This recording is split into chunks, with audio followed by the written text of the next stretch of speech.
Habang giniit ni Moises kay General Arevalo na hanggat wala pa siyang kasamang abogado ay wala silang makukuha sa kanya, na sinumbat naman ng general na hindi na siya matutulungan ng abogado niya, pero nanindigan naman ang binata na naniniwala pa rin siya sa batas. Pangiting sinabi ni General Arevalo na tama ang mga sagrado na matigas ang ulo ni Moises, sabay pinaalalahanan niyang kung yun ang gusto niya ay alam na niya ang mangyayari, sabay binili niyang haharap siya sa media kinabukasan at sasabihin niya ang totoo na ganamang sinaad ni Moises na hindi na nila kailangang ipaalala sa kanya ang bagay na yun. Habang nasa bahay naman ni Diego si Melanie, habang pinapanood niya ang balita tungkol sa pagharap ni Moises sa media kinabukasan. Sinaad ni Diego na ganun ang mangyayari sa kanila kung papatulan nila ang mga sagrado, na wala silang kalaban-laban at matatalo lang sila. Sabay sinabihan niya ang dalaga na mangingibang bansa na silang magama at magpapakalayo-layo na sila para makapagbagong buhay na magkasama. Naiwan na niya si Aling Nadia, na agad namang sinaad ni Melanie na hindi niya kayang iwan ang nanay niya. Pinaliwanag ni Diego na kapag hindi niya iwan ang nanay niya ay hahatakin lang siya pababa, na baka matulad pa siya sa kamalasan ni Moises na paano kung mangyari din sa kanya ang nangyari kay Roland.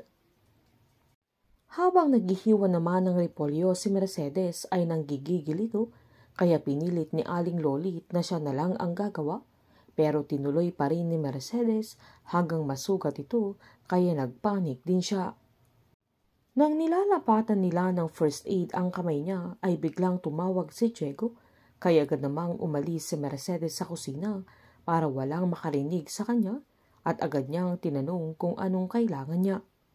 Pinagsabihan ni Diego na mainit na naman ang ulo niya, sabay pinaalalahanan niyang baka makahalata ang mga kasambahay nila dahil mainit ang ulo niya, na sinaad pa niyang huling hirit na niya na kailangan niya ng 10 milyon, na kinagulat ni Mercedes. Sabay pinaalala niyang nag-usap na sila kaya wag na siyang manggugulo. Sinaad ni Diego na yun ang napag-usapan nila, pero na-short siya sa pera dahil mag-a-abroad sila ni Melanie kung babayaran siya ni Mercedes.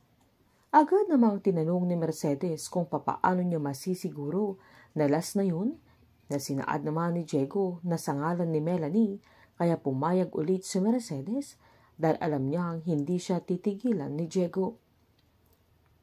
Kinabukasan naman ay sinundan na lang ni Mercedes ang sasakyan ni Diego at nagulat siya dahil medyo malayo ang pinuntahan nila, kaya nang makarating sila ay tinanong niya kung anong lugar yun, na hawak-hawak niya yung 10 milyon at hawak niya ang baril niya, na tinakpan niya ng black coat sa kamay niya para hindi mahalata. Sabay tinanong niya kung bakit doon siya nakipagkita.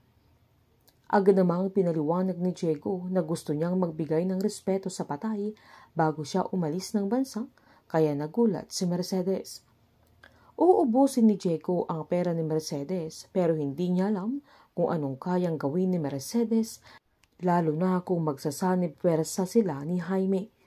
Buhay kaya ni Melanie ang kapalit ng pagtatraidor ni Diego sa mga sagrado. Sa loob ng 20 years ay naibaon at naitago ang bangkay ni Christine, pero mahanap na nila ito at magugulantang sila Jaime at Mercedes sa mga mangyayari. Painit ng painit ang mga tagpo, sabay-sabay po nating subaybayan ang advance episode ng Pamilya Sagrado dito lamang po sa aking channel. Patuloy lamang pong manood at mag-subscribe para ma-update po kayo sa mga susunod na episode. Marami pong salamat.